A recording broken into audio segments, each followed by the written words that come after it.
ସାଙ୍ଗମାନେ ଆଜି ମୋ ସିନ୍ଦୁରର ଅଧିକାର ଦେଖନ୍ତୁ। ମିଷ୍ଟର ଶତପଥୀ ପଠାଇଥିବା କୋରିଅର ନେଇ ମୁକ୍ତି ଆଦି କ୍ୟାବିନକୁ ଆସେ।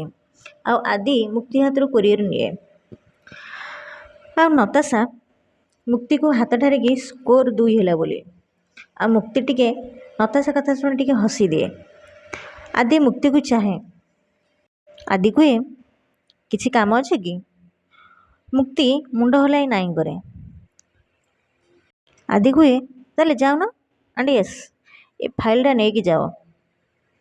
ମୁଁ ଏଠି ରିଟାୟାର୍ଡ ପର୍ସନ୍ ପାଇଁ ଘର କରୁଛି ଆଉ ଭାବୁଛି ଏମିତି କ'ଣ କରିହେବ ଯେଉଁଥିପାଇଁ ସେମାନଙ୍କୁ ଲାଗିବ ଯେ ତାଙ୍କ ସ୍ୱପ୍ନ ସବୁ ତାଙ୍କ ହାତ ମୁଠାରେ ଅଛି।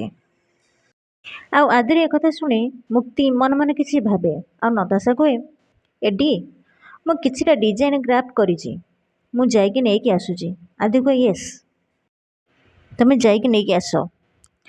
ତାପରେ ନତାଶା ମୁକ୍ତିକୁ ଠାରେ ବାହାରକୁ ଯିବା ପାଇଁ। ଆଉ ମୁକ୍ତି ମୁଣ୍ଡ ହଲେଇ ହଁ କରେ। ଆଉ ସେଠୁ ନତାଶା ଚାଲିଯାଏ। ଆଉ ମୁକ୍ତି କୁହେ, ସାର୍। ଆଦି ବଡ଼ ପାଟିରେ କୁହେ, ଆଉଟ୍। ମୁକ୍ତି କୁହେ, ୟେସ୍ ସାର୍, ୟେସ୍। ତାପରେ ମୁକ୍ତି ଆଦିକୁ ଅନେଇ ଅନେଇ ଯାଇ ଡୋରରେ ମୁଣ୍ଡ ମାଡ଼ କରିଦିଏ। ତାପରେ ମୁକ୍ତି ପାଟି କରେ।